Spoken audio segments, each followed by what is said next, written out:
Welcome to Off the Roster, brought to you by our founding partner, ProLine. Betting on ProLine is now easier than ever with their new app. Download it today and make things interesting. I'm Lindsay Dunn, that's Dan Riccio, and that is Cabbie. Thank you all for joining us right now, and good morning, good evening, wherever you may be in the world. But thank you for joining us, especially on YouTube, underneath the Nation Network. Make sure to join our chat right now. Today, guys, we are going to be talking about the big win for the Raptors against the big bad Pistons. What's happening in the World Baseball Classic, ending on a controversial call that eliminated Dominican Republic from going to the finals. A weird storyline out of the NFL, but we have to start with the Toronto Maple Leafs, because what happened to Captain Auston Matthews last week against Goonis and the Ducks has a conversation. Are we still calling him Goonis? Like that's a Lindsay Dunn thing, right? Yeah, absolutely. I'm the only one calling him Goonis, and I am not going to stop, because the fact that everyone's talking about the fact that, hey, on the weekend, the news broke that Auston Matthews is basically out for the rest of the season in result of that hit. The hit that did not get an in-person call with player safety, instead a phone call, and it had one of the biggest players of the league, that being Connor McDavid, many consider the best in the league right now, speaking out against it. Here's what he had to say. The ruling, that is. Yeah, you know, I think the player safety has done their best. It's not an easy thing to do. You know, with that being said, I think that there is reason to take a look at how the whole process works. You know, if every time there's a suspension, everybody complains about it. Well, why don't we take a look at the process and figure out if there's a better way to make sure that both parties are happy, because you know, it seems like there's a lot of frustration there. As well.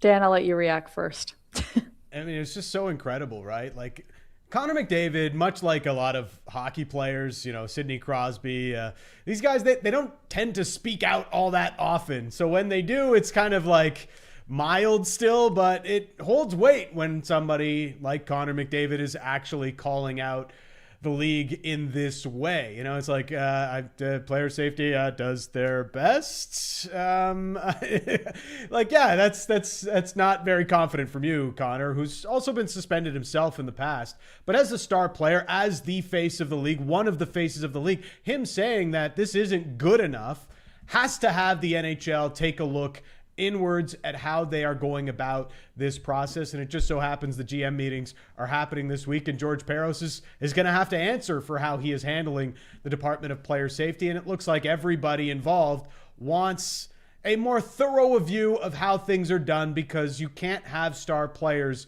getting gooned out of games like Auston Matthews did by Radko Gudas last week. What is I don't know, when Connor mentions, like, take a look at the process, I wonder what he means. Like, I wonder if there was more to that clip, or if he could unpack what should the new process look like. I mean, Connor kind of walked the line there, as somebody mentioned in the comments, and I felt so too. It was just kind of politically correct there and not saying too much, but this has been collectively bargained between the NHLPA and, you know, and the league. And any fan base, shouldn't say any fan base, the aggrieved party will feel like the suspension isn't enough. And then the party that committed the act, the neon knee, in this case, the Anaheim Ducks, they're probably like, yeah, 5 games is, you know, 5 games is enough based on his former record. He hadn't had a suspension in 18 months, so therefore it's clean. And you know, the last time he was suspended was 2019. So I just wonder what that review would look like. Are all suspensions now, should they be done in person, or a phone call enough? Like, I just don't know what the answer is. And I'm sure it will be a hot topic at the GM meetings, because that's what the fans and the media are talking about, since it just happened with Auston Matthews. But I don't know what the solution is at this point. The Players Association is in a really tough spot, because, you know, Radko Gudas, you look at this knee on knee, and it seems like everybody's like, hey, it should have been 8 or 10 games. But, you know, if you look through the prior history of knee on knee hits, and we don't have nearly as many of them as we used to when the Darius Kasparitises of the world were going around the National Hockey League. But it's tough, because the NHLPA has to represent Radko Gudas, but at the same time, they also have to represent the safety of a player like Auston Matthews or star players around the league, and they have to walk that fine line. There isn't a precedent for a knee-on-knee hit getting 10 games in terms of a suspension. The closest we have is Matt Cook getting 7, and that was more than 10 years ago now. So it's hard to kind of walk that line knowing that, okay, if we go too harshly on this, it's going to get appealed by the Players Association. It's not an easy job for them to do, to go about and decide this. The bottom line is they've got to figure out, and it doesn't happen as often as it used to, but they've got to keep their star players on the ice, especially going into the playoffs where you want all of your best talent to be on display in the Stanley Cup playoffs, and having that at risk is not something anybody wants. That's not something the league should want. Real quick, Dan, I wonder if, I'm so sorry, Linz, I wonder if the fact that the Toronto Maple Leafs are not playing in the playoffs affected the decision, affected the outcome of the decision. If they were, say if they were, if they replicated their record from 2025 when they're, winning the Atlantic with 108 points, and Matthews is now, you have to try his best to come back for the playoffs. I wonder if then that the decision becomes more punitive for Radko Gudas in the knee-on-knee. 5 games, maybe it's 7 like Matt Cook, or maybe it's 10 as some people want it. I mean, we'll never know, but I wonder if that played into George Parros's decision making, and like, hey, these guys aren't going anywhere. We're going to send this dude. I shouldn't make light of it because it's a grade 3 MCL tear. I'm sure he's walking with crutches or whatnot. But I imagine that the punitive measures were altered because of the recent because of the Toronto Maple Leafs will not be advancing to the playoffs. Honestly, all topics and conversations that people are talking about, like you mentioned, the NHL GM meetings, they're happening not far from where I am in Miami. It's happening at Palm Beach, Florida. And somebody I know is covering this, says that's the number one topic that everyone has been talking about going into it this evening. Because like you mentioned, it's so relevant, is about the player safety. Are they not protecting their star players or their players enough with this process? And then also neck guards, how they're mandatory next season, and anybody who watched Olympics and how they were either worn or not worn by players, how that is going to play out. But with back to this conversation about Auston Matthews, when we talk about the lack of games that were handed out to Gunas, the conversation, but also the lack of fight from the Toronto Maple Leafs when their captain went down. Elliot Friedman was on a Hockey Night in Canada on Saturday and addressed this conversation. And there's no question in my mind, Ron, that internally it will have ramifications on the future and the construction of the team. I mean, I tried to speak to as many people as I could, and there were words like embarrassed and apoplectic thrown around about how everybody felt about what happened. And it was a pretty emotional scene in the second intermission. Craig Berube said he talked to the players about it, and you saw the way they came out for the third against Anaheim and tonight. And, I heard the players on the ice said that they obviously realized Matthews had been tripped, but they didn't realize the severity of it. Morgan Riley, who's a very good human, came out publicly and said he felt terrible about it. I heard privately he was also extremely apologetic. There's no question that the way that happened, and we heard what Kevin and Chris and Kelly had to say in the pregame, it definitely will have ramifications on the future direction of the team and the roster. That is wild to me that one moment can change the way the future looks, because it's clearly making the Leafs look internally. And why haven't they been looking at this situation earlier? It's not like this is a new conversation around the Maple Leafs. We remember a few years ago they had to show video of how the Tampa Bay Lightning stood up for each other and use that as an example for how they should react in these types of situations. Earlier this season, Anthony Stolarz called out his team for not protecting him well enough. And we know that storyline goes back to last year's playoffs when Sam Bennett got into the crease and gave him the little, shake in the crease and knocked Anthony Stolarz out of the playoffs. So now they have to do it again, and they get called out by their head coach in the second period intermission against Anaheim after the Gudas hit on Matthews. And since then, they've played like a completely different hockey team. They were fighting everything that moves in the third period against Anaheim. Saturday night against Buffalo, they mucked it up, found a way to get a point, mostly because Joseph Woll stood on his head. And then again, last night, they play about as hard as we've seen them play all season long while winning against the Minnesota Wild in Minnesota on the second half of a back-to-back. Why did it take the embarrassment of not standing up for your captain in that moment for you to show the type of grinta, the type of balls that this fan base has wanted to see all year from this team?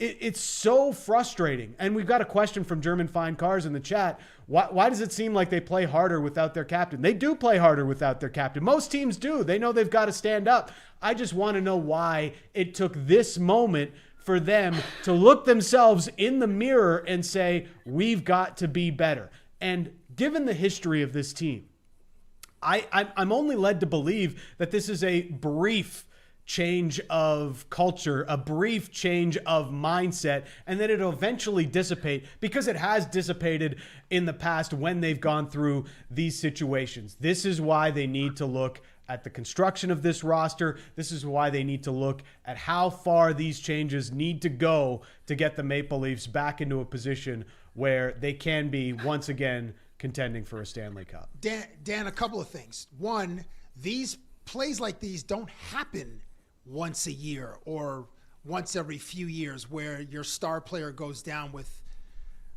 via a dirty hit. So like rising to the occasion and showing some grit and some pride. I mean, that is the result of a hit like what Auston Matthews sustained to then to step up, and those don't happen that often. And then two, I think it's because of the embarrassment and because internally the club, the players, some of the management, whoever, were apoplectic, as Elliot said in that intermission with a conversation with Ron. Then they're like, yeah, we are embarrassed, and just the pride comes in, and Easton Cowan goes fights, and Max Domi fights as a result of right after the second intermission where Craig Berube takes the whole team's head off, and then they had 4 straight games with fights, and yeah, guys were embarrassed. So that's why I think that's the direct result of Auston Matthews being injured by Radko Gudas, and they're showing this character, this grit that. I understand your point. They should have been showing all year, but then when would they have the opportunity to show that? Because fights, we know the game has changed in the last 7-8 years. It's skills first, speed second, or speed first, skill second. And the Rafi Torres era, who was an incredibly physically dominant player, like that's gone. You mentioned Matt Cook, like that era of hockey is in the rear view, and now it's just like. And the Leafs have changed this roster, Cab. The Leafs have changed this roster to be more like that, right? Like they went out and they acquired Brandon Carlo to be that guy. And, he's a focal point of both of these big situations this year where Anthony Stolarz gets run. Carlo does nothing about it earlier in the season, leading to Stolarz calling his team out that they don't defend him well enough. And now you have this situation where Carlo is once again on the ice, and he can't give Radko Gudas anything more than a dirty look in the wake of this situation. Gudas got ejected. What is he going to go fight him in the in the NBA? Run down the tunnel. Rick Fox and who did Rick Fox? You don't wait for the referees to be Doug chaperoning Christie, that guy to the penalty box. You go after him immediately after you see your captain down on the ice, especially when you're looking right at the play. The team responded. They won the third period 3-1, and there was a bunch of fights. I think it's not the March response 30th. I was looking for. But yes, okay, well, March 30th they point. play the Ducks again, and Gudas. So I guess you expect a fight like right out the gate. What was it? Well, Gudas should expect a fight. Like Dakota Joshua, Brandon Carlo, some like Max. I don't know who's fighting Radko Gudas, but you're not going to let that guy get away with what he did to Auston Matthews on March 30th. Okay. Yeah, everybody better drop their gloves. That is what I'm expecting, and go after the entire Ducks team. Oh, I want Berube. I want it should Craig be a circus. Like it's got to be a sideshow. Yeah. That is what I was expect. it, Nothing short of that. Was it Detroit and New York? Was it this year or last year? In the original 6 sweaters. Yeah, that was this year. That was earlier this year. This year? Earlier this year. Yes. That's okay. March 30, buckle up. That's what we need. Get your Buffalo, popcorn ready. Tampa. Full line. Like the 8-7 game we saw recently. last week, right? Like, and Buffalo was a team that was notorious for not sticking up for each other. And you see the turnaround that they've had as a team. And yeah, they snap it around pretty good. We saw them do that Saturday against the Leafs, but they also stick up for each other better than they ever have. And they play like a team. And unfortunately in hockey, if you don't do that, you're just never going to get over the hump. And that's been one of the biggest storylines of this last 9 years of the Maple Leafs, is that other teams stick up for each other harder than the Leafs do. And it ultimately has been a big part of why they've never been able to cross that threshold to get past the Lightnings, the Bruins, the Floridas of the world. And it's forever going to be, right now, it's going to be what identifies or what you remember the Matthews era Maple Leafs most for, unless something changes quickly. No, man, that's too far, bro. That's too far, bro. 69 goals, my dude. Anyway, sorry. I mean, as a team, I'm not taking away from any individual accolades these guys have gotten, but as a team, this is the greatest talent the Maple Leafs have had in the expansion era, since they won cups in the original 6. There is no doubt in my mind the Marner, Nylander, Matthews era is the best and most talented team. It's more talented than those 92, 93, 94 teams that the Leafs had with Clark and Gilmore, but they haven't lived up to the level of talent that's been on the roster. Yeah, they've suffered some tough losses, but it will be the defining trait of this team that they couldn't get over the hump. And for me, it's because they didn't have the same team mentality that the Lightnings, Bruins, Florida Panthers of the world did. Okay. I'm just saying, we're all good. We're going to take a deep breath for this moment. We're good. A lot of conversations for this. And then we have Leafs taking on the Islanders tomorrow. And yeah, March 30th. I am so excited for this game, and that is something I've not been able to say about the Leafs pretty much all season long, and it's just because I want to see how they respond to what happened there. But when we talk about a response, oh man, I was hoping for Team Canada to beat Team USA in the World Baseball Classic over the weekend, and the hits, they keep on coming from USA Hockey towards Canada, because if you missed it, in the Paralympics, USA beat Canada in sledge hockey in the gold medal match. So there's that storyline last night. If you didn't watch it, in the World Baseball Classic, Dominican Republic taking on USA for a spot in the final, which is tomorrow. The game ended on a controversial out of the zone strike, a slider that ended the game. And it's just the reason a lot of people are also hot about this is because in the inning before, Soto, same thing. There was this out of the zone slider that also was out. So I hated ABS going into spring training, and now I want ABS everywhere, guys. What did you think of how that game ended? And then we can get into all other games and fans, but how that game ended, let me tell you, like, the players held their head high when they walked out of their clubhouse 2 hours later with some music playing and talking about how they said it showed that, you know, they are the best team in baseball, but on the way that game ended, not the best for WBC. Not the best for WBC. I mean, I like the way Dominican and even Albert Pujols, their manager, responded. You know, we're not going to focus too much on what that was. We're proud of how we played and all this. But yeah, like as a casual fan, you're watching this spectacle, this celebration of baseball. And the World Baseball Classic could not have possibly gone any better to this point for the growth of the game than it has. And then it ends like that. Like Mason Miller, guy who's throwing gas. He's like over 100 on 8 of the 13 pitches, even against Canada. It's like, who the heck's going to get a hit off this guy? He's throwing 102, and you're just sitting there in waiting to hope you get a piece of anything. And now you're also going to give him the bottom of the strike zone. Like, the bottom of the strike zone is basically going to be your shoe tops. I mean, that just makes it even more impossible to hit a guy who's basically already impossible to hit. So I don't want to put too much of a damper on how it's played out. But last night, the spectacle of it all, the fact that that game was only 2-1, all 3 runs coming on homers, It was as good a advertisement for baseball as you could possibly have imagined, outside of what happened on the final pitch. I'm with you on that. Yeah, Geraldo Perdomo, there was I don't even know who posted, but I reposted it, just showing where the balls landed outside. Bring on the robots, okay? And Lindsay mentioned it, ABS. We need the robot umps because the World Baseball Classic between powerhouses cannot end that way. I know in Olympic hockey and even the World Cup, which is in 3 months, we're going to see games end in penalty kicks, and then people are going to be up in arms, and the games can't end that way. You're right. Mason Miller's throwing 101, just straight gas. But a slider at the bottom of the zone like that to catch Perdomo, the game can't end like that. It was incredible theater. You mentioned before, the Dominican Republic is such a vibe.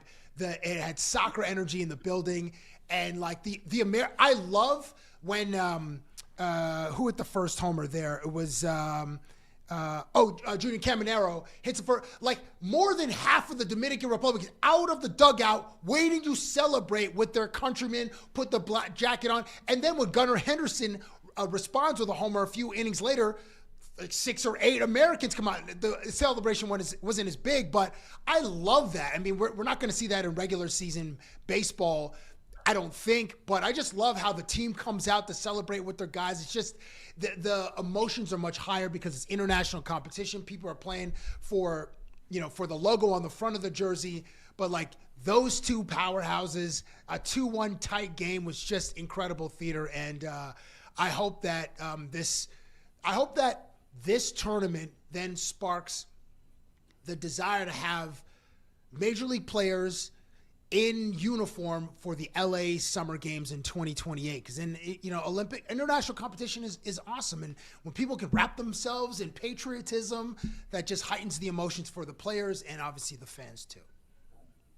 Yeah, it's surprisingly the Olympics not a big conversation here in Miami at the World Baseball Classic. It's actually been about the World Series. Many players been asked hey, how do you feel about this compared to the World Series? They're we like this better. And I know the USA, they're getting a tough time. Even Canada, for how they're either lack of celebration on the field or their dancing or their vibes in the clubhouse. But there's such an excitement and hunger and energy in this building that I'm hoping it actually ruined watching baseball a little bit for me. I was lucky enough to cover the World Series, being there at Dodger Stadium and at Rogers Center, feeling that energy from the Canadian fans. But throughout the weekend, whether it be even fans from Korea, Japan, Venezuela, to the Dominican Republic, like you mentioned, draped in their flags, Team USA, people dressed as Benjamin Franklin, to whatever it may be. We have a lot of video throughout the weekend. They're dancing, they're cheering, they're standing for every pitch, every strikeout, every at-bat. Yeah, it was bad. I wasn't expecting to be thrusting my first night here, dancing with the Dominican Republic fans. But yeah, totally out of context.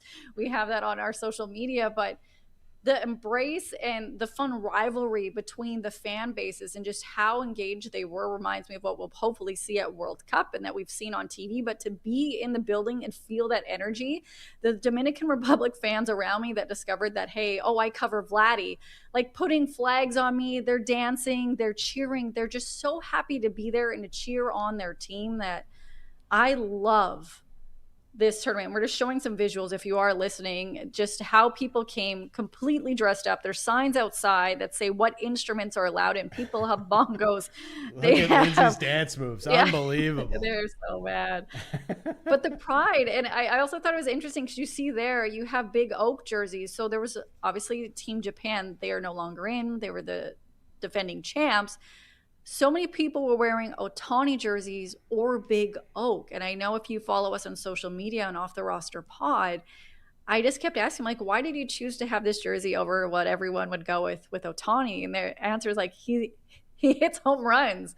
He's a heavy hitter. You even had a Yankees fan I spoke to who I absolutely booed during the interview ruthlessly, saying how he loves Big Oak because of him being a power hitter, how he carries himself. And he said even through the translator, how he seems like such a lovable, funny guy. But the baseball that we've seen, I love seeing the reaction in person, but also online, people saying, this is what it's meant to be. Like, you had Chris Bassett, former Blue Jay, now Baltimore Oriole, saying watching the World Baseball Classic reminds him of why he loves this game and playing the best game in the world. But Ernie Clement, Team USA booking their ticket to the final, where they potentially will take on Team Italy or Venezuela, where we have Andreas Jimenez. For you guys, is there a team that you're hoping will take on USA tomorrow night? Oh, let's get beamed up. We're going with Team Italy, man. I knew that'd be your answer. It's the phrase of the 2026 World Baseball Classic from my guy Vinny Pasquantino. You know, getting beamed up, all those espresso shots. He's hitting 3 homers a game, and Team Italy could be off to the final. And maybe surprised that they're going up against Venezuela instead of Japan. But this maybe sets up an opportunity to have another matchup against the U.S. The Italians have been, and Italians is very loose because there's a lot of American and Canadian Italians on the team, but it's been a fun team to watch. They've been the underdog story. They've been a lot of fun. A lot of them are cast-offs from, Team USA that probably weren't picked on Team USA and are now going to potentially go up against them in a final. I'm not picking their place yet, but definitely I'm repping the Italian colors like an Italian Canadian myself for Team Italy. You mentioned Japan. I'm kind of bummed that Japan won't be in the final to have a rematch. Of 2023. That electricity of Shohei Ohtani versus Mike Trout was just unbelievable a few years ago. So I'm going to rock with Venezuela. Give me that Latin flavor. Give me some of that spice, that energy, that soccer supporter feel in the stadium. And listen, I know, Dan, we're on opposite sides this show on various topics, but give me some of that Latin flavor. And about Japan, for those who don't know, Big Oak is Kazuma Okamoto, in case you're not aware of his nickname, and not Charles Oakley. Not Charles Oakley, Kazuma Okamoto. Yeah, sometimes I thank you for that. I get so insider baseball that I forget that not everyone will know his nickname. And he has at least 3 other nicknames, and I'm sure he'll get more nicknames when he plays for the Toronto Blue Jays in person. I cannot wait for that home opener. And we're watching here Team USA stretch. We got the Earn Dog here, who yesterday went in as a pinch runner very late in the game, and he, when we were talking real quickly before the game, he's so excited to be there. And I didn't realize he didn't tell me this, but somebody else said he was getting a little backlash because he was asked about Team Canada hockey game. But there's Big Oak. Just the energy. May I tell you the difference in their batting practice music? When Japan had their at-bat, it was kind of like symphony ballads, like what you'd expect a very slow Michael Bublé. And then in Dominican DR, you had a lot of dancing and singing. But when Shohei and Japan, when they finished their batting practice, it was packed with fans from Team Japan fans, and they gave them a standing ovation. It was actually quite a sweet moment that they just showed them such respect. But let me tell you my embarrassing moment. I tried to get Big Oak for an interview. It is not very nice for a lady to yell at anybody from Japan. And I think they were shocked that I yelled. I'm like, Big Oak, Big Oak. The looks I got from the Japanese media. And then here on the screen, there's the home run jacket. We see Vladdy. And you had the Hall of Famer. Watch this if you're watching. You got a little bunny hop going to happen from the Hall of Famer. The Pujols throwing baseballs in the stand during BP. The energy from each team is so different, and it's been entertaining. But I'm hoping for Team Italy to advance, and I would love nothing more for them to beat Team USA, who was heavily and closely watching DR's batting practice, which I thought was entertaining. We haven't really seen that the last couple of days. The success of this tournament, you think about international. We just came off the Olympics for hockey, but I think every sport, basketball has been trying to do it more. With the FIBA World Cup. Obviously, the NHL is trying to start and have a consistent World Cup themselves. And if you just look at the way the World Baseball Classic has come along in 2006, what the heck is this? This is never going to last. And now you look at how far it's come 20 years on. If you are consistent with it and you build it up, people will continue to come out. The old Field of Dreams saying, if you build it, they will come. And people are coming out in droves. Their attendance numbers have continued to go up. The ratings for this event are through the roof. And I'm sure basketball wants more international play. We know that hockey does, but you have to be consistent with it. And you can't just we're going to do it this year and not again. If you want it to hold weight, if you want the World Cup to be a thing in hockey, you got to play it in 2028 and play it every 4 years and make no excuses about it. Is it going to be perfect? Are insurance problems going to be a thing? Are injuries? Are players going to be able to commit in the way that you want them to? No, but as we're seeing with baseball, even though that's the case, people are still buying into the event in droves, and it's only going to continue to get bigger, and it's the best version of the sport because players are representing their country. It's not just about the money and all of this. It's about as Cab, you said it earlier, it's about the logo on the front more than anything else. One quick thing, Dan. I would say that basketball has already established this international play like the global game. Once the NBA allowed the Dream Team to happen in '92, I mean, we saw the disparity between the Americans and the rest of the world, but the rest of the world caught up, and it's much more competitive now. We saw in 2004, Manu Ginobili, who popularized the Euro step, Argentina won gold. And then they had to, in 08, the United States had to do the Redeem Team where Kobe Bean Bryant joins the squad and then resets the course of USA basketball, who's won 5 straight. I mean, I guess it's because it's in the Olympics. So the men have won 5 straight gold medals. The women have won 8 straight gold medals, and that squad doesn't seem like they'll lose a gold medal till, 2055. You know what I mean? They have the next crop of American women basketball players, just like superstars. So I would say baseball has to catch up. Hockey has to catch up as well. But I think basketball has been established as as a sport that has pretty competitive international play and features their superstars, at least in FIBA, but on the global stage in the Olympics when the world is watching every 4 years and watching and the Raptors too. Yeah. Sorry. The Raptors will have to win all of the games and Detroit lose all of the games for them to try to catch up to them in the standings. They did beat them yesterday, which is the first time in a long time they beat one of the best teams in the league. We're joined now by Detroit Pistons writer for The Athletic, Hunter Patterson. Good morning. Thank you for joining us. Round of applause. Good morning, Hunter. Appreciate y'all having me.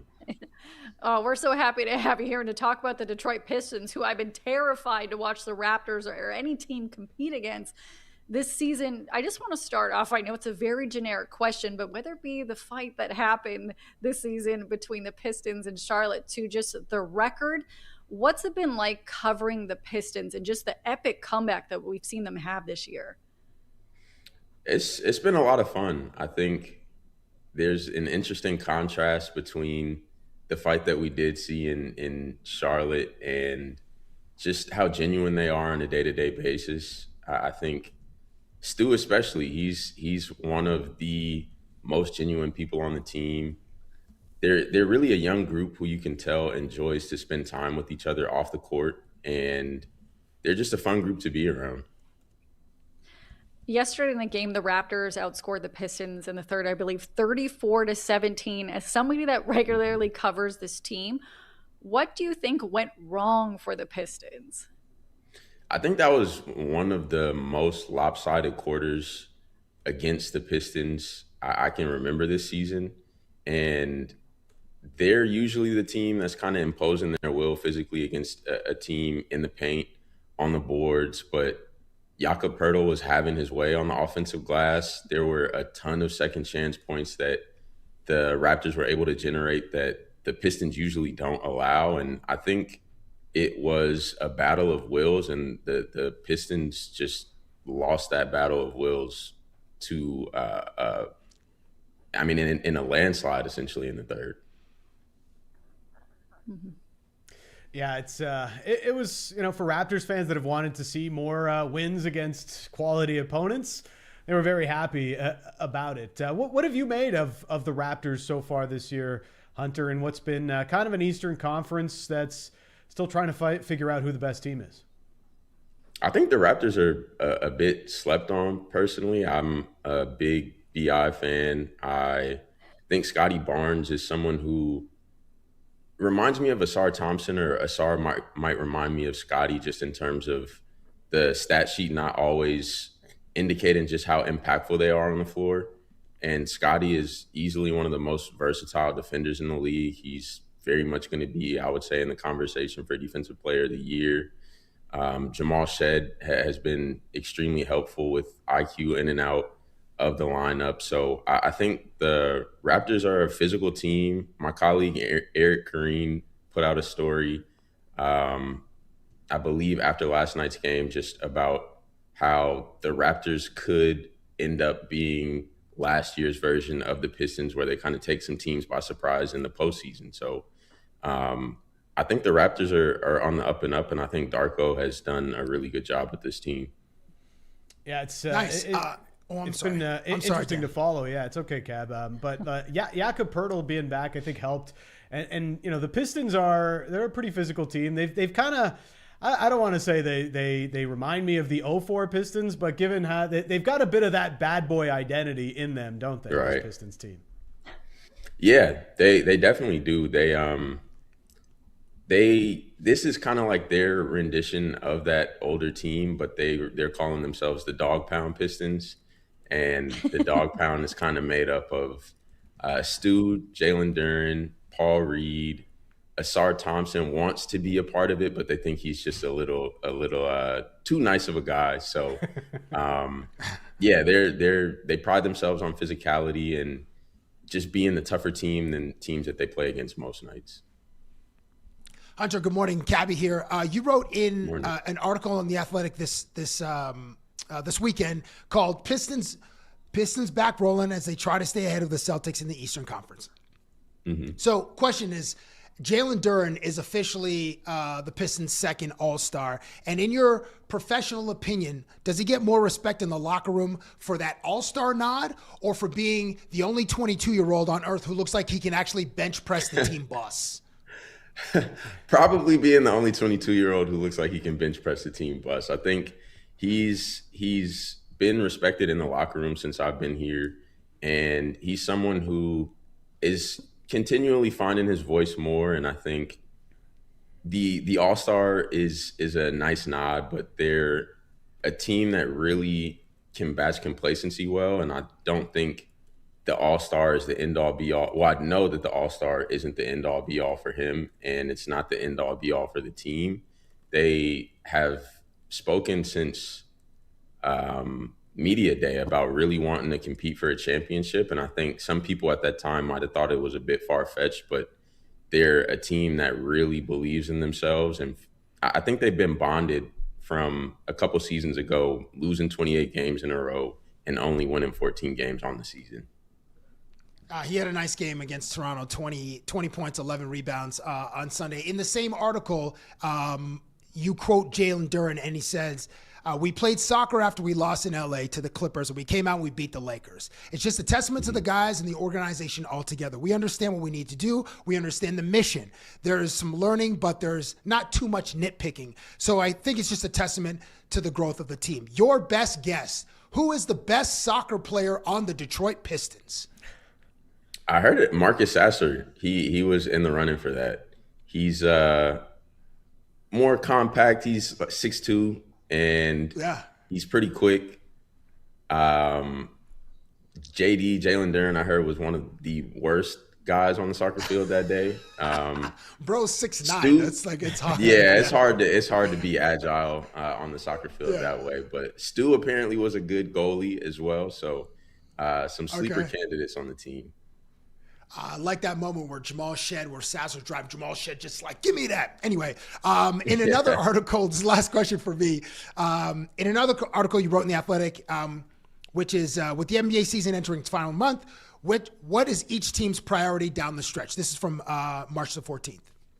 Mm-hmm. And when writing about the Detroit Pistons, a quote from your analysis: shore up defensive slippage. So while the Pistons' 108.8 defensive rating this season still ranks second, their defense has slipped considerably since the All-Star break. And Lindsay mentioned being outscored 35-17 or 37-15 in the third quarter. So my question for you is, since the defensive rating has slipped considerably since the All-Star break, what do you think the team did on vacation, on that All-Star vacation? Hunter, wrong answers only, please. Wrong answers only. Yeah, I think wrong answers only. They just enjoyed the break. They took some time to. I know I'm trying to figure out how descriptive to be here, but I think they. I can't really say too much about like enjoying the water. It's cold here in Detroit most of the time, so I'm struggling on this one. I think that they just needed to shore up their defense. I understand. But before I throw it back to Lindsay, my wrong answer only would be just go to Miami. Have a bunch of meals at Carbone, and maybe there's on somebody's phone, there's a New York Giants wide receiver core-esque photo on a yacht. Hopefully like not. OBJ. Yeah. Maybe that would be my wrong answer. Just go enjoy Miami Beach for 3 or 4 days, young fellas, and just soak up that vitamin D. But the thing is, though, they're so focused on just what they have to do. Like, I couldn't even really get a joke off on that being the wrong answer because I highly doubt we're in that type of mindset. I do think a handful of people went to Miami, but it was more of like family trips and things. Gotcha. I'm in Miami right now, and I'm not doing any of those things Cabbie said, but it sounds like a great time. Go to Carbone. JD, after the All-Star game, straight up looked like he's from the Matrix. He's one of the coolest people that I've ever been around, and I love that you're covering this team. But the last thing I want to bring up is actually your Twitter or X, the header, and I want you to break down this photo because they should be following you on social media between Steph Curry and Kawhi Leonard. Like, what? Yes. Like, what a photo. That's great. Thank you. Yeah, this was my first job after grad school. So I graduated in 2020 from USC, and actually we all got kicked off campus because this was COVID. So I had to, we left campus, but yeah, as you can see, I still have the mask on. This was at Chase Center before fans were allowed back into the arena. This was early 2021. And yeah, we all had to have masks on to be in the arena. And I'm doing timeout coordination for the NBA. I was working with the NBA's broadcast team at the time. So any nationally televised game, there's a timeout coordinator from the NBA. And essentially the job is to communicate to whichever national truck, whether it's ESPN, there's a bunch of them now, like Prime, all these different places, but you're communicating to the truck what happens before they can see it on their feed. And you're posted like right at the scorer's table. And this was just a crazy photo that was snapped between Steph and Kawhi. Couldn't really hear what was going on because I had the headphones on, but they seemed to be having a pretty engaging conversation where Steph may have been like 10 times more engaged than Kawhi. No surprise. No surprise at all. We appreciate your time today. Keep up the amazing writing, and I can't wait to see what else happens with the Pistons this season. We appreciate your time. Thanks for doing this. I appreciate y'all. Thank you. Honestly, the Pistons have been such a fun team to follow, and JD at the All-Star game, just his mannerisms, how he handles himself, that entire team, like they're, what is it, the dog pound, baby dogs? I can't even remember the name, but it was, oh man, it was great. And this weekend, while we're celebrating a Raptors win, we're going to go through our top 3 storylines of the weekend. And Dan, I'll let you go off first. Well, there was a lot going on this weekend. It was a multi-screen night pretty much every day this weekend. But Saturday afternoon, I went to TFC's home opener, covered it here for the Nation Network, and Josh Sargent made his debut. And as I was walking through Liberty Village to BMO Field, it was frigid, man. And like the only thing I could think of, and me being a bit of an MLS nerd, they're changing to a winter schedule coming up here shortly for 2028, and like it was actually a nicer day for March. It was like about 0, but kind of cold with the wind coming off the lake. It's going to be awful for fans. You can do it when it's, 2016 MLS Cup final or 2017. Those are like some of the coldest nights of my life covering those 2 games at BMO Field. But it's a final, you're jacked up to be at a potential trophy winning game. When it's like week 16 against Charlotte, I don't know how many people are going to be dying to freeze their what's off at BMO Fields on a cold day in November or December or whatever it might be. So it's a bold choice from MLS to get onto, the schedule that the top 5 European leagues are on because of the Eastern Seaboard. And I'm really curious how that plays out. And ultimately it's going to be fans that decide whether or not they want to brave those conditions. But that's going to be interesting. TFC looked okay. I'd say that they still got some work to do. Josh Sargent just played about 20 minutes. He's going to be a good player. He clearly has a ton of class compared to what we've seen over the last couple of years. And finally, I think the biggest conversation, getting to see the temporary stands that are going in at BMO Field for the World Cup, where they're expanding it to about 45,000 seats for World Cup matches at BMO Fields. It definitely looks weird. I know there's been a lot of discussion of the South Stand and how it may have obstructed viewing. Talking to some people down at the stadium, it won't. It won't have obstructed views, but it doesn't look the safest. Like just I'm no engineer or anything. I'm just imagining like thousands of Colombians, jumping up and down on those temporary stands, those temporary bleachers after a Colombian goal or something like that, and just wondering how they're going to hold up. I got questions, but I imagine that the people smarter than me are building those things. It's just, I wouldn't say it looks the sturdiest. As much as people were telling me it's going to be fine. Wasn't there a similar complaint to the seating at like Rogers Stadium or whatever it is over at Downsview? Like people who went to the Oasis concert were like, it was not. Yeah, it was 6. It was like they did not feel safe at all, and that was 50,000 people in there watching that concert. Similar. I wonder if it's the same the same contractor. They're like, oh no, we got this. They put those temp seats in for the I guess it was the Centennial Classic for the Leafs and Red Wings many years ago. So they've done it before, but this is more seats, and we all know a soccer crowd's going to be a little bit more rowdy than normal crowds. Yeah, so we'll see how it goes. A little bit. Yeah. All right, I love that story. Real quick, Dan, before we hear what Cabbie has to say, just so you know, it's 28 degrees in Miami today. Hey, Cabbie, what's your story for the weekend? Because Dan was freezing his buns off? He was freezing, yes. I'm going to ask this question to you, Lindsay. Can you rank the most polarizing teams in sports on a podium? I know I didn't prep you for this, but gold, silver, bronze, your most polarizing teams in sports. Like, are we talking about, like, say, Knicks kind of thing? It could be any sport. Any sport. The teams that you are most reviled by. Is that the right way to phrase it? See, I have such a bad take on this because, like a lot of people, they hate the Knicks, and I actually like hearing them talk. So my number one team that I never want to hear talk about anything ever, the Habs. Okay. And they fill out 1, 2, 3, 4. Okay. All right. Yeah. So what do you got for us?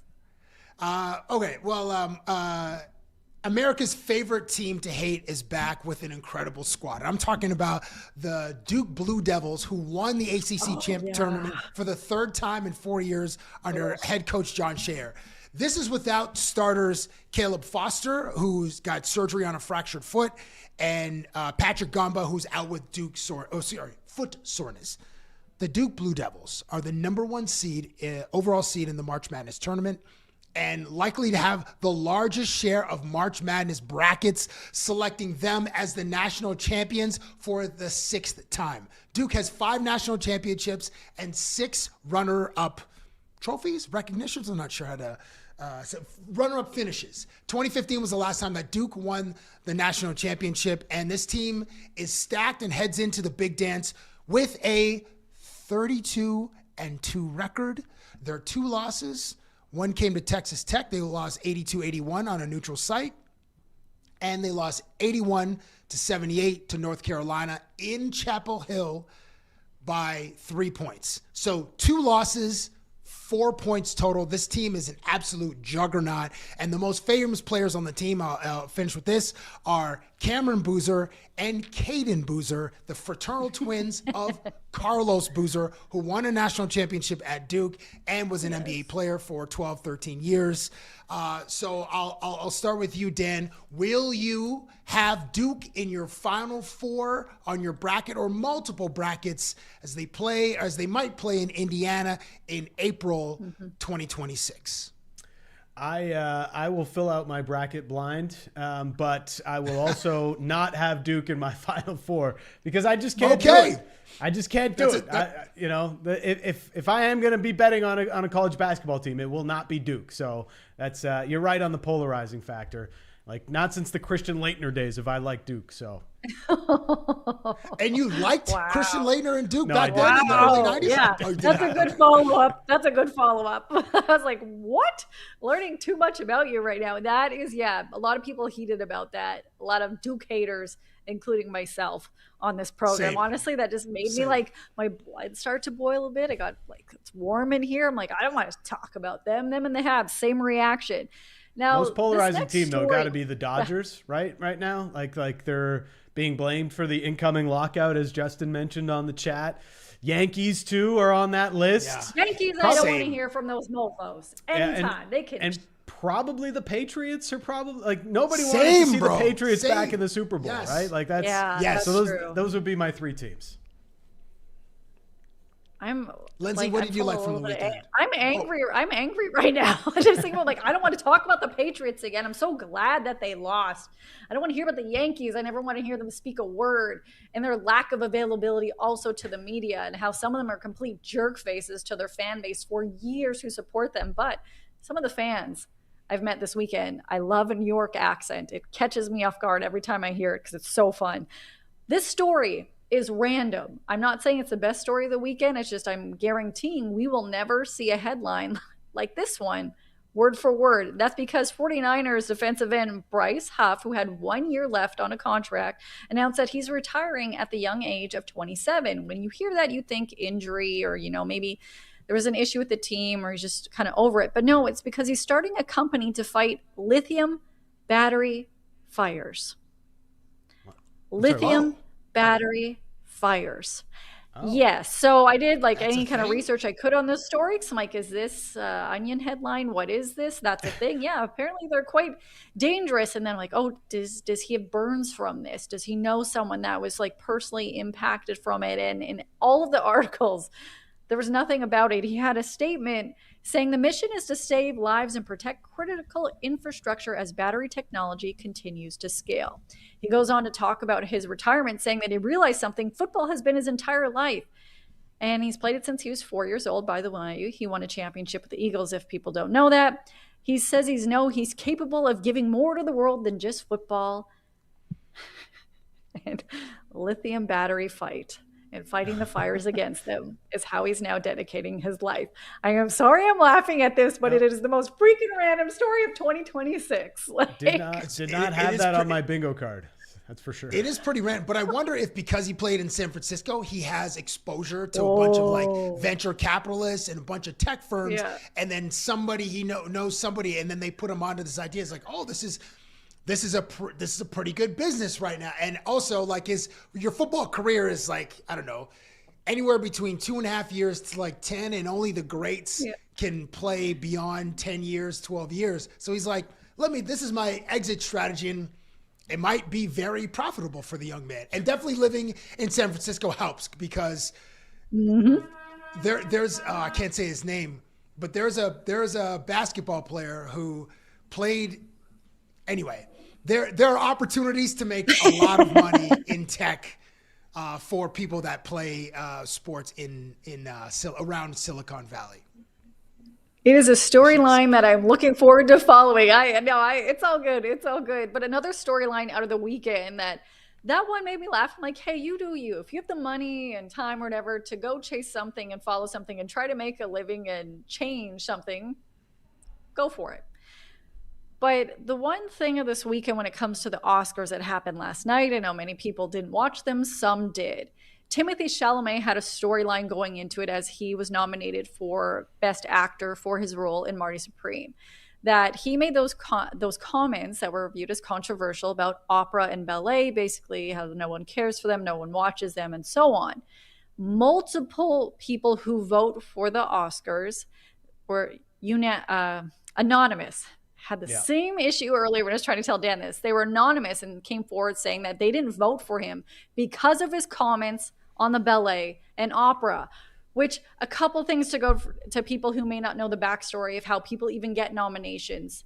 The company that puts on this movie or whatever, it's same as Grammys and Juno Awards, they have to pay to submit a ballot.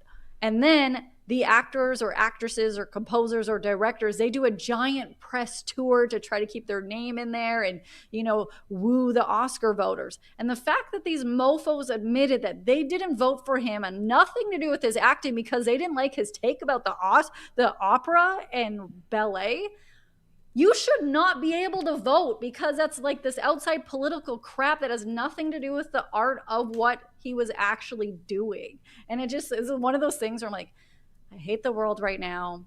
I don't think he wasn't my pick to win it, but the fact that they admitted, guys, that they didn't vote for him for that, I'm like, they shouldn't be allowed to vote. I just think this is stupid. And I know this is the way the world works and we have to deal with it. But for this moment, I just want to be on my little soapbox and tell people, just stop being such tools.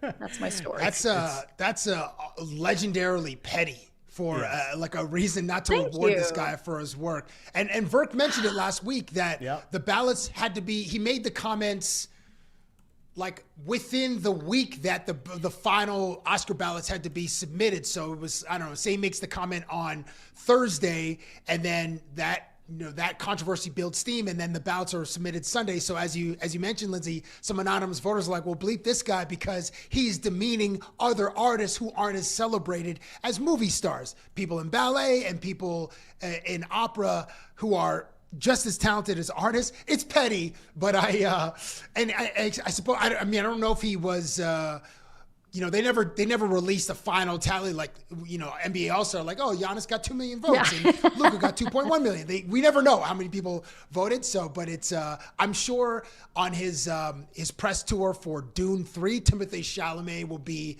very apologetic and will have a little bit of a redemption tour media-wise just to get that messaging out. I didn't mean to blah, blah, blah, because it could have cost him a Best Actor award, not just a nomination. But salute to Michael B. Jordan for Sinners. Yes. He was outstanding, and that movie was incredible.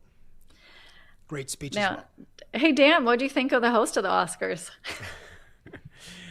Don't make this to be I don't like Conan. I'm just, you don't like gingers. It's been back-to-back years of Conan hosting the Oscars that I don't know. The second year didn't hit as hard as the first one did. And maybe they should look in a different direction. That's all I was saying in my prep show. He did not hold back. I love Conan. When he made the joke about the pedophiles. Oh yeah, the room sucked. Yes, it was definitely a tough crowd last night. It was definitely a tough crowd last night. The YouTube segment really was pretty funny. Love the way they ended it as well with the one Jane battle Lynch. after another. Yeah.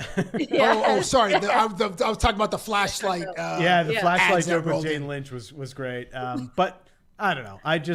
Conan. I think there's a point for me where Conan can be too much, and I've reached it. So let's get a new host for the. Bro, it's one night. You don't listen to his podcast. You don't consume any other Conan O'Brien content, bro. It's a night. No, I was part of the tough crowd last night. All right, that's the realization that I've sitting on your hands. We needed to get you a drink and a sandwich. Yes, he Before was the hangry. Oscars. Dan was hangry. You were hangry, bro. Conan, for me, one of the best hosts of the Oscars of all time. I thought his jokes hit. He did not hold back. It's just some of the moments, like he even made fun of Chalamet for the opera comment. But Yes. what did you think when Billy Crystal, I don't even know if like you were alive at this time or watching, he hosted it for like 87 years straight, I think. That is clearly the right number and right stat. It was a long time. Man, Dan, the hate for let's get Conan on the show. Yeah, let's try. Yeah. I'll tell him how much I Love love to. him. Yeah. Yes, Conan is a North Star. I didn't watch. I don't know. Like the USA Dominican Republic game was on, so I was watching I watched actually Conan's monologue on YouTube later. I didn't see any, and I watched Michael B. Jordan's speech on YouTube later. I was so locked into USA DR, and I wanted the Dominican Republic to come back and advance to the final. So I missed the entire show, and there was the Leafs and Wild. So Yeah. I was missed it I was all locked into also. sports last night. I watched it all after when I got back here at like 2 a.m. I had to watch the Leafs. I needed to catch up on the Raptors because that happened while I was already at the ballpark. And then the Oscars, I'm like, yeah, I got to watch it. These pop culture stuff. And then when I saw his jokes, I'm like, Conan forever. But something that I hope hits tonight is your guys' ProLine pick. Let's go. Let's see what happens. It is your 416 ProLine pick. The new ProLine app is here. Betting online with ProLine Plus and betting in store are both easier than ever. The new app has more sports, more leagues, and more markets than ever now with more ways to same-game parlay your favorite sports. Dan, what do you have for us today? We are continuing with some World Baseball Classic love. Team Italy against Venezuela. We're going with a straight-up pick. Forza Azzurri. We're getting beamed up. We're on the backs of Team Italy tonight as they hope to book a place in the final for another rematch against the Americans. I will always ride with you, Dan. I'm just doing so begrudgingly tonight. These picks are for entertainment purposes only because I'm rooting for Venezuela. I'm going to the association. Josh Giddey versus the Memphis Grizzlies, who have lost 7 in a row and head into Chicago tonight. The Bulls return home from a 5-game road swing where they were 2-3. Neither of these teams are going to the playoffs, but statistically, Josh Giddey has been filling the stat sheet and averaging a triple-double in the month of March. So tonight against the Memphis Grizzlies, Giddey to register 30 or more points and rebounds is my ProLine pick of the day. Wishing you both luck. Can't wait to see how that one happens. But guys, something I know Dan has been waiting for is the official release of Team Canada's kit for the World Cup. We are getting live reaction now, not only for me, but for Dan and for Cabbie and for all of our viewers. So you look at this, Dan, what do you think of these kits? I think they've done incredibly well after 2022 and Nike basically just gave Canada the most basic of basic kits, like, hey, here's a red kit and here's a black kit. They've actually put some effort into these designs. I love both of them. Black kits, I'm not a fan of black jerseys, mainly because like I think they're overdone. 2, like there's actually a competitive disadvantage at times. Like it's shown that in the NHL, teams that are wearing black jerseys get penalized more because they look more intimidating. I don't know. I don't know the science behind it, but it's facts. Okay, this is the numbers. This is what they tell us. We only bring facts. I do know in reading and hearing from some of the reaction from Team Canada players on these kits, they feel more confident, I guess you could say, in the black kit. So anything that can get Canada to their first World Cup win, at least on the men's side, would be a benefit to me and to all of us here in Canada. So whatever they feel good in is probably what they're going to play best in. So that's why I love these jerseys. I like them too, man. I like the... Go ahead. It looks like someone No, you go. No, I was going to say, it looks like someone spilled toothpaste all over or they're painting and then like the paint dripped off the ceiling on their jerseys, which I like. Yeah, I like that splatter too. I think Dan had mentioned they're called these kits are called the black jerseys are called Black Ice, which you know with the cracks in the ice and stuff. It looks cool, and I hope that this year, because 2022 we couldn't get Canada kits anywhere. They were like sold out before they even dropped. They're like zero inventory. So I hope that we're able to cop either a red or black. I think the black ones will sell out before the red ones, but I hope we can at least cop some Team Canada swag this season available everywhere. There should be lots of units out there and not, hold them, be gatekeeping and, have to go in the secondary market to friggin' spend 3x on a Canada jersey, which I may or may not have done. And hopefully we can put all of our Canadian players in bubble wrap so that they're actually able to play. Oh, yes. In the World Yes. Cup. Because it's like every Fonzie weekend. at all costs. Yes. Fonzie's hurt. Promise David's hurt. Everybody's getting hurt. Like, guys, just like stay on the bench. Like, don't let them go anywhere. Like, geez. Quit playing. Give them some bubble wrap.